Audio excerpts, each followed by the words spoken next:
Hi guys, welcome to Tamil movie entertainment. இன்னைக்கு நாம என்ன மூவி பார்க்க போறோம்னு பார்த்தீங்கன்னா 2023ல ரிலீஸ் ஆன குஹேலிகா அப்படின்னு சொல்லிட்டு ஒரு மூவியை தாங்க பார்க்க போறோம். வாங்க காய்ஸ், வீடியோக்குள்ள போகலாம். வீடியோக்குள்ள போறதுக்கு முன்னாடி நம்ம சேனலுக்கு ஃபர்ஸ்ட் தடவை வரீங்கன்னா மறக்காம சப்ஸ்கிரைப் பண்ணுங்க. சப்ஸ்கிரைப் பண்ண தோணலனாலும் சப்ஸ்கிரைப் அப்படியே பக்கத்துல இருக்கிற பெல் பட்டனை மாட்டிக்கிட்டே வீடியோக்குள்ள வந்துடுங்க. படத்தோட ஸ்டார்டிங் சீன்ல சந்தோஷ் அப்படின்னு சொல்லிட்டு ஒரு பையனை காமிக்கிறாங்க. இவர் ஏதோ நினைச்சு பயந்துகிட்டும் ரொம்ப பரபரப்போட இருக்கிற மாதிரி நமக்கு காட்டுறாங்க. இப்ப அப்படியே கட் பண்ண அடுத்த சீன்ல நமக்கு இந்த படத்தோட ஹீரோயினை காட்டுறாங்க. இப்ப அவங்க ஒரு ப்ரொடியூசர் கல்யாணம் பண்ணிக்கிட்டு ரொம்பவும் ஒரு மோசமான வாழ்க்கையை தாங்க வாழ்ந்துகிட்டு இருக்காங்க. அது ஏன் மோசமான வாழ்க்கை என்ன, இவங்க ரெண்டு பேருக்கும் ஒரு குழந்தை பிறந்திருக்கும். அந்த குழந்தையால மத்த குழந்தைங்க மாதிரி இயல்பா இருக்க முடியாது. ஒரு மாற்றுத்திறனாளி குழந்தையா இருக்கு. அப்படி இருக்கிறதுனால அந்த குழந்தைய தான் அப்பாவே அந்த குழந்தைய வெறுக்கிற மாதிரி, அதெல்லாம் மனைவியான நம்ம ஹீரோயினுக்கு பிடிக்காதனால அதுல இருந்தே இவங்க வாழ்க்கை நரகமான மாதிரின்னு தான் காமிப்பாங்க. இன்னொரு பக்கம் சேம் அப்படின்னு சொல்லிட்டு ஒரு பொண்ணை காமிக்கிறாங்க. முன்னாடி காமிச்சேன்ல சந்தோஷ், அந்த சந்தோஷோட காதல் மனைவி தான் இந்த சேம். இவங்க ஒரு பிரைவேட் கம்பெனில வேலை பார்ப்பாங்க. ரொம்ப நாளாவே சந்தோஷ் நாம கல்யாணம் பண்ணிக்கலாம், கல்யாணம் பண்ணிக்கிட்டு சீக்கிரமா ஹனிமூன் போலாம் அப்படின்ற மாதிரி கேட்டுக்கிட்டே இருக்காரு. அப்படி கேட்டுக்கிட்டே இருக்கிறதுனால அவங்களும் கல்யாணத்துக்கு அப்புறம் ஹனிமூனுக்கு போலாம் அப்படின்ற மாதிரி ஒத்துக்குறாங்க. இந்த சந்தோஷமே செம்மையா சந்தோஷப்பட்டு அந்த ஹனிமூனுக்கு தன்னுடைய ரெண்டு ஃப்ரெண்ட்ஸை கூப்பிடுறாரு. ஒருத்தனுடைய பேரு பரட்டே, இன்னொருத்தனோட பேரு அர்ஜுன். இந்த அர்ஜுன் கொஞ்சம் பணக்கார வீட்டு பையன், காரெல்லாம் வச்சிருப்பான். இந்த பரட்டையும் அர்ஜுனும் தான் பெஸ்ட் ஃப்ரெண்டா இருப்பாங்க. பரட்டே நம்ம ஹீரோ சந்தோஷோட ஃப்ரெண்டு, அதனால நம்ம சந்தோஷுக்கும் இந்த அர்ஜுனுக்கும் அவ்வளவு பழக்கங்க இருக்காது. கட் பண்ணா இந்த பக்கம் நமக்கு ஹீரோயினை காமிக்கிறாங்க. அந்த ப்ரொடியூசர் கூட ஒரு சின்ன பார்ட்டிக்கு போயிருக்கு. ஆனா அந்த ப்ரொடியூசருமே மத்த சினிமாக்காரங்க கூட முக்கியமா ஒரு பொண்ணு கூட வைஃப் கண்ணு முன்னாடியே ஜாலியா பேசிக்கிட்டு இருக்கிற மாதிரி நமக்கு காட்டுறாங்க. நம்ம ஹீரோயினுக்கு இதனால செம்ம கோவம் வருது. அதே இடத்துல இருக்கிற கோட் சூட் போட்ட இன்னொருத்தர் நம்ம ஹீரோயின் கிட்ட வந்து பேசுறாரு. நம்ம ஹீரோயினோட ஹஸ்பண்ட் அதை கவனிக்க அவருக்கு வரும் பாரு ஒரு கோவம். நேரா அவருடைய வீட்டுக்கு கூட்டு போயிட்டு, நான் மத்த பொண்ணுங்க கூட பேசலாம் பழகலாம், நீ எப்படி மத்த பசங்க கூட பேசுவேன், உனக்கு என்ன வயசாகுது அப்படி இப்படின்னு சொல்லி அங்கேயே ராத்திரி கொடுமைப்படுத்தி ராத்திரி முழுக்க தன்னுடைய வைஃபை துன்புறுத்தவும் செய்யறாரு. பண்ணா இன்னொரு பக்கம் செகண்ட் ஹீரோயின் சேம் இருக்காங்க. அவங்க லவ் பண்ற லவர் சந்தோஷம் வந்து பாக்குறாங்க. செம்ம ஹாப்பியிலும் இருக்காங்க. அப்படி சந்தோஷோட ஒரு கார்ல ட்ரிப்புக்கும் போறாங்க. வழியில ஃப்ரெண்ட்ஸ்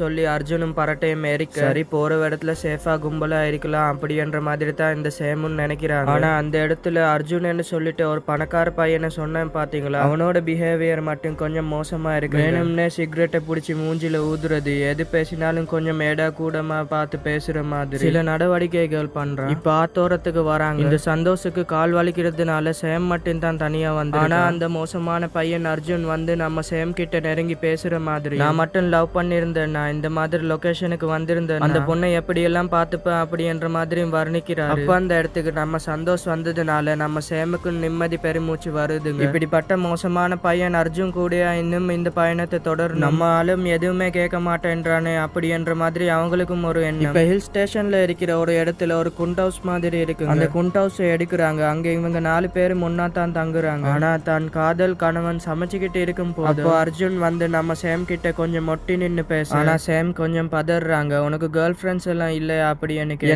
கேர்ள் ஃப்ரெண்ட்ஸ் மேல இன்ட்ரெஸ்ட் இல்ல, அர்ஜுனோட கேர்ள் ஃப்ரெண்டா வைஃபா, உன்னை எனக்கு அதை விட ரொம்ப பிடிக்கும் அப்படின்ற மாதிரி இன்னும் மேடா கூடமா பேச இவங்களுக்கு இன்னும் பயம் அதிகமாகும். இப்ப ராத்திரி ஆயிட்டே இருக்குங்க. இவங்களும் சமைச்சிட்டு அந்த இடத்துல குடிச்சிட்டு இவங்க 4 பேரும் ஒன்னா டான்ஸ் ஆடிக்கிட்டு இருக்க. டான்ஸ் ஆடும் போதும் கூட அந்த அர்ஜுன் வந்து வேணும்னே நம்ம சேம் மேல விழுந்துகிட்டே இருக்கானுங்க. ஒரு கட்டத்துல சேமுக்கும் நம்ம லவர் சந்தோஷ் கிட்ட வந்து, நான் ரூம்ல வெயிட் பண்றேன்னு சொல்லிட்டு அவங்க ரூமுக்கு போகும். அப்படி அவங்களும் ரூம்ல ரெடி ஆயிட்டு இருக்கிற மாதிரி காட்டுறாங்க. அப்படியே தன்னுடைய பெட்டுக்கு வந்து அங்க ஒரு ரோஸ் இருக்கு, பக்கத்துல சின்ன ஒரு ட்ரெஸ்ஸும் இருக்கு. நம்ம ஆளு சந்தோஷ் தான் இந்த ட்ரெஸ்ஸை போட்டுக்க சொல்லுறா அப்படின்ற மாதிரி அவங்களும் சந்தோஷப்பட, ஆனா அந்த இடத்துக்கு அர்ஜுன் வந்து நிக்கிறாருங்க. இவங்களுக்கு ஒரு மாதிரியாவது பயங்கரமா பயப்படுறாங்க. என்ன வேணும் அர்ஜுன் அப்படின்ற மாதிரி கேட்க, அர்ஜுனும் இவங்க பக்கத்துல தள்ளிப்போ, இல்லன்னா நான் சந்தோஷம் கூப்பிடுவேன், இன்டென்ஷனே தப்பா இருக்கு அப்படின்ற மாதிரி, நீ கூப்பிட்டாலும் அவன் காது கேட்காது அப்படின்னு சொல்லிட்டு அர்ஜுன் கதவுக்கு தாப்பால நம்ம போட்டுட்டு பக்கத்துல வர, அப்ப அங்க இருக்கிற ஒரு போட்ல எடுத்து அர்ஜுனோட மண்டையிலேயே சேம் அடிக்கிறாங்க. ஆனாலும் அர்ஜுனுக்கு கோபம் வந்து இன்னமும் நம்ம சேம நெருங்க இந்த ஒடிஞ்ச பாட்டில வச்சு இந்த அர்ஜுனையும் நம்ம சேம் குத்துறாங்க. இதுல சம்பவ இடத்துல அர்ஜுன் இறந்து போறாருங்க. இப்ப வெளியில என்ன சவுண்ட்னு சொல்லிட்டு பரட்டைக்கும் சேம்க்கும் கேக்குது. பதறி அடிச்சிட்டு ரூம் கதவை உடைச்சுக்கிட்டு வந்தா அங்க அர்ஜுன் பிணமா கிடக்குறாருங்க. அவருடைய மனைவி சேமுமே இங்க கதறி அழுந்துகிட்டு இருக்காங்க. நடந்தது எல்லாமே சொல்றாங்க. நான் வேணும்னே இப்படி பண்ணல, அவன் தான் இப்படி பண்ண வந்தான், என்ன பண்றதுன்னே தெரியாம அவங்க கதறி அழுகுறாங்க. இந்த சம்பவத்தை பார்த்து சந்தோஷம் அவருடைய ஃப்ரெண்டு பரட்டையும் மண்டையெல்லாம் பிச்சு. அடுத்ததான் நமக்கு ஹீரோயினை காட்டுறாங்க. ஆல்ரெடி தன்னுடைய கணவர் ப்ரொடியூசர் கிட்ட இருந்து நரக வாழ்க்கை. இதுல அவங்களுக்கு பிறந்த குழந்தை இருக்கு பாத்தீங்களா, அந்த குழந்தை விளையாடுனா வீட்டுல இருக்கிற சில பொருட்களை வச்சு விளையாடு, அதுல முக்கியமான பொருள் எது முக்கியம் இல்லாத பொருள் எதுன்னு அந்த குழந்தைக்கு தெரியாது. அப்படி அந்த ப்ரொடியூசர் ப்ரொடியூசர் வாங்கின அவார்ட் எல்லாம் உடைச்சு விளையாடிக்கிட்டே இருக்கு. அந்த ப்ரொடியூசர் கோவப்பட்டு தன்னுடைய மகள் அப்படின்னு கூட பார்க்காம அந்த பொண்ணுக்கு அடிக்க அதை பார்க்குற வைஃபான நம்ம ஹீரோயினும் பயங்கரமா கோவப்படுறாங்க. நீ என் மேல கோவப்பட்ட,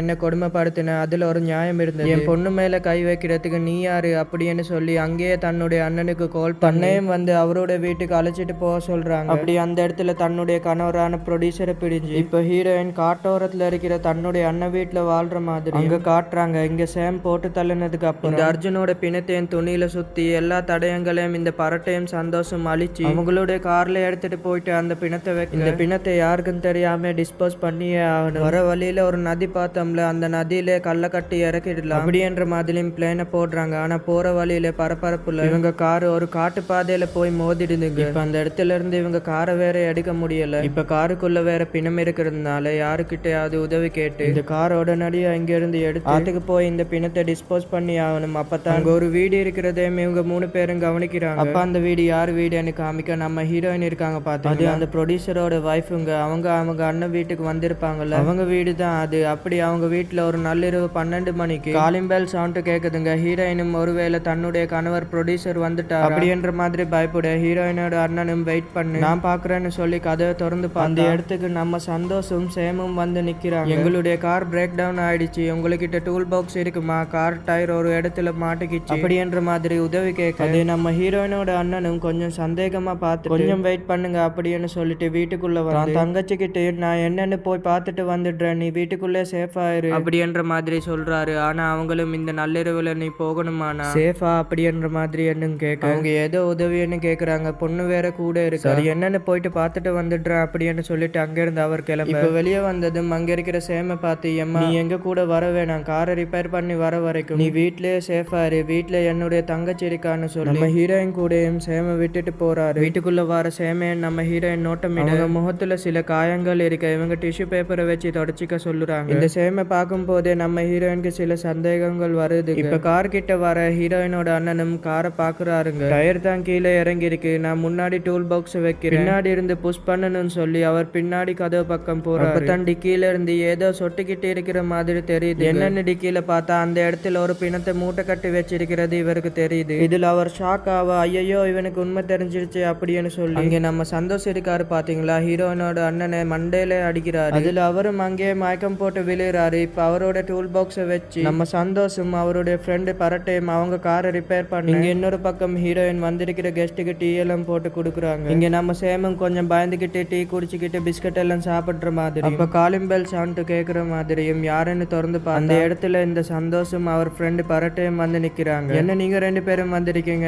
என் அண்ணன் எங்க அப்படின்னு கேட்க ஒரு முக்கியமா டூல் வாங்கணும்னு சொல்லி சிட்டி வரைக்கும் போயிருக்காரு, வந்துடுறாருன்னு சொல்லித்தான் போயிருக்காரு அப்படின்ற மாதிரி சொல்லி இந்த ராத்திரியில டவுனுக்கு போயிருக்கானா, எப்படி கடை திறந்திருக்கும் அப்படின்ற மாதிரி ஹீரோயினுக்கும் புரியல. சரி உள்ள வாங்கன்னு சொல்லி தான் அண்ணனை இவங்க 2 பேரும் அடிச்ச விஷயம் கூட தெரியாம நம்ம ஹீரோயினும் அவங்க 3 பேரையும் இப்ப உட்கார வைக்கிறாங்க. 3 பேருக்கும் இப்ப பிஸ்கட் கொடுக்குறாங்க. இப்ப ஹீரோயினோட பொண்ணு வேற இருப்பாங்கல்ல, அப்படி அவங்க தன்னுடைய பொண்ணு கிட்ட வந்து இங்க பாரு நானா வந்து கதவை தட்டுற வரைக்கும் நீ இந்த ரூமை விட்டு வெளியே வரக்கூடாது, சரியா லாக் பண்ணிட்டு உள்ளே இருக்கணும், அம்மா வந்து கூப்பிடுறேன்னு சொல்லி மொட்டை மாடியில ஒரு ரூம்ல அடைச்சு வைக்க இப்போ ஹீரோயினுக்கு தெரியுதுங்க அவங்கள சுத்தி ஏதோ ஒரு தப்பான விஷயம் நடந்துகிட்டு இருக்குன்னு. இப்ப ஹீரோயின் மேல இருக்கிற சமயத்துல கீழே இருக்கிற சேமும் அவங்க ஹஸ்பண்ட் சந்தோஷ் கிட்டே நண்பன் கிட்டே எங்க அந்த லேடியோட பிரதர் என்ன பண்ணீங்க, கிட்ட என்ன மறைக்கிறீங்க அப்படின்ற மாதிரி நிறைய விஷயங்களை கேக்குறாங்க. ஆனா இவங்க 2 பேர்கிட்ட எதுக்குமே பதில் இல்லை. அப்பதான் தன்னுடைய ஹஸ்பண்ட் சேம் கிட்ட எனக்கு ஒரே ஒரு டவுட், நம்ம ஸ்டே பண்ணிருந்த இடத்துல உன்னுடைய ஃப்ரெண்டு அர்ஜுன் என்னுடைய ரூமுக்கு வந்திருக்கிறத நீ பார்த்திருக்காம இருக்க மாட்டே, அதை பார்த்துமே நீ எதுக்கு அப்ப தடுக்கல அப்படின்ற மாதிரி கேட்க சந்தோஷ் கிட்டேயும் பதில் இல்லை. இப்ப ஹீரோயின் தன்னுடைய அண்ணனுடைய கோலுக்கு போன் பண்ணி பாக்குறாங்க. ஆனா அந்த போன் இப்ப சந்தோஷோட கார்ல அடிச்சுக்கிட்டு இருக்குது. அவங்களுக்கும் பகீரண்டு இப்ப இருக்கு. இப்ப மெல்ல அந்த கார் கிட்ட வந்து பாக்க ஆனா அந்த காருக்குள்ள ஒரு பிணம் இருக்குதுங்க. அதை பாக்குற ஹீரோயினுக்கும் தூக்கி வாரி போடுது. நம்ம அண்ணன் தான் கொண்டுட்டு பிணமா கட்டி கொண்டுட்டு வந்துட்டாங்களா அப்படின்ற மாதிரி நினைக்க அப்ப அந்த இடத்துக்கு பரட்ட வராரு. மேடம் மேடம் பயப்படாதீங்க, இது உங்க அண்ணனோட பிணம் இல்லை, ஆக்சுவலி இது ஒரு வேற விஷயம், கொஞ்சம் வெயிட் பண்ணுங்க டீடைல்ஸா பேசலாம்னு சொல்லி வீட்டுக்குள்ளேயும் கூப்பிடு. ஆனா ஹீரோயின் ரொம்ப பயந்து பக்கத்துல இருக்கிற காட்டுக்குள்ளே ஓடிடுறாங்க. இப்ப பரட்டையும் சந்தோஷ் கிட்ட வந்து அந்த லேடி காருக்குள்ள இருக்கிற பிணத்தை பார்த்துட்டு காட்டுக்குள்ள ஓடிட்டாங்க. உண்மை வெளியில தெரிஞ்ச நாம எல்லாரும் மாட்டிப்போம் அப்படின்னு சொல்லு, அவங்க ஓடுற வரைக்கும் என்னடா பண்ண அப்படின்னு சொல்லி சந்தோஷம் பயங்கர டென்ஷன் ஆகுறாரு. அந்த டென்ஷன்ல அவர் தன்னுடைய கையில இருக்கிற ஒரு கன்னை எடுக்க அதே இந்த சேமுமே பாக்குறாங்க. உங்ககிட்ட எப்படி கன்னு வந்தது, எதுக்காக உங்ககிட்ட கன்னு வந்தது அப்படின்ற மாதிரி நிறைய கேள்விகளை கேட்க இப்ப சந்தோஷமே அந்த இடத்துல கோவப்பட்டு தன்னுடைய வைஃப் அடிக்க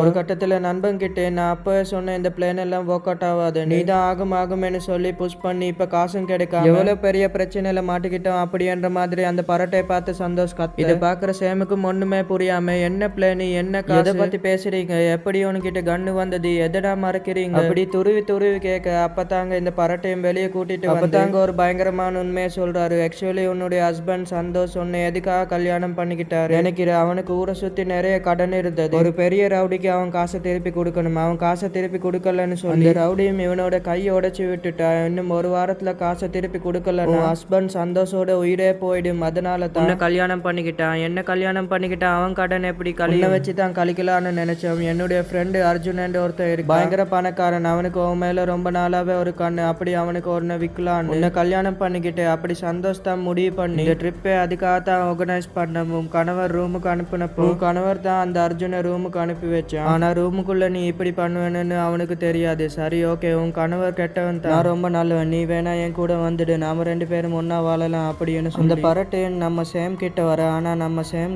ஆல்ரெடி பெரிய ஒரு அதிர்ச்சி, இங்க இன்னொருத்தன் இதே வேற பண்றான்னு சொல்லி அங்கிருந்து அவனை தள்ளி விட்டுட்டு அவங்களும் பதறி அடிச்சுக்கிட்டு அந்த காட்டுக்குள்ள ஓடுறாங்க. ஆனா அவங்களையும் ஹீரோயின் ஒரு கட்டை எடுத்து மண்டையிலே அடிக்க அங்கத்தான் சேமுமே உண்மையை சொல்றாங்க, என்னையே ஏமாத்தி தான் என்னுடைய ஹஸ்பண்ட் இங்க கூட்டிட்டு வந்திருக்காரு அப்படின்ற மாதிரி அவங்களுக்கு நடந்த எல்லா விஷயத்தையும் சொல்ல. அதே வேலையில தான் சேமை தேடி போற இந்த பரட்டையும் வீட்டுக்கு பின்னாடி இருக்கிற ஒரு பழைய ரூமை பாக்குற அவரும் ட்விஸ்ட்ல உறைஞ்சு போறாருங்க. அந்த இடத்துல ஒரு பிணம் இருக்குங்க, அதுவும் ஒரு ஃப்ரீசர் பாக்ஸ்ல. அங்கதான் கட் பண்ணி நமக்கு இன்னொரு சீனை காட்டுறாங்க. நம்ம ஹீரோயின் தன்னுடைய கணவர் ப்ரொடியூசர் கூட சண்டை போட்டுட்டு இந்த வீட்டுக்கு வந்திருப்பாங்க. ஆனா அந்த ப்ரொடியூசர் ஹீரோயினை விடாம துரத்தி இந்த வீட்டு வரைக்கும் வந்திருப்பாரு. அங்கேயே நம்ம ஹீரோயினை போட்டு அடிச்சு என் கூட வாழ்றதை விட உன் அண்ணன் கூட வந்துட்டியா, அப்படியே அவங்க அண்ணன் கூட கம்பேர் பண்ணி இன்னும் அவங்கள மட்டன் தட்டி பேசல. ஹீரோயினுக்கு பயங்கரமா கோபம் வந்து அவங்க கணவர் அங்கேயே அடிச்சு ஒரு கண்ணாடியில தள்ளி விட்டு இருப்பாங்க. அதுல பட்டு அவங்க ஹஸ்பண்ட் உயிரே போயிருக்குங்க. அதுக்கப்புறம் இந்த பிணத்தை எப்படியாவது மறைக்கணும்னு சொல்லி அவங்க வீட்டுக்கு பின்னாடி இருக்கிற ஒரு ஃப்ரீசர் பாக்ஸ்ல வைப்பாங்க. அப்படி வச்சு அந்த தடயங்கள் எல்லாம் இவங்க அழிக்கிறப்ப இவங்களோட வீட்டுக்கு உதவி கேட்டு இவங்க 3 பேரும் வந்திருப்பாங்க. சோ இதையும் இங்க காமிச்சு இந்த டிஸ்டம் இங்கோட கட் பண்ணா இந்த ஃப்ரீசர்ல பார்த்த இந்த பரட்டையும் இங்க இருந்து எப்படியாவது தப்பிக்கலான்னு பாக்குறாங்க. நம்ம ஹீரோயினோட அண்ணன் இருக்காருல்ல, அவர் அந்த இடத்துக்கு வந்துடுறாருங்க. இந்த உண்மையை தெரிஞ்சதுக்கு அப்புறம் நீ உயிரோட இருக்க கூடாதுன்னு சொல்லி அங்கேயே நம்ம சந்தோஷோட ஃப்ரெண்டு அந்த பரட்டையை அதே ஃப்ரீசர் டப்பால அடிச்சு அவரையும் போட்டு தள்ளிடுறாரு. சந்தோஷ் இருக்காருல்ல, அவர் வீட்டுல பைத்தியம் பிடிச்ச மாதிரி நடந்துக்கிறார். அந்த இடத்துல ஹீரோயினோட பொண்ணு இருக்காங்க. அந்த ரூம் கதை எப்படியோ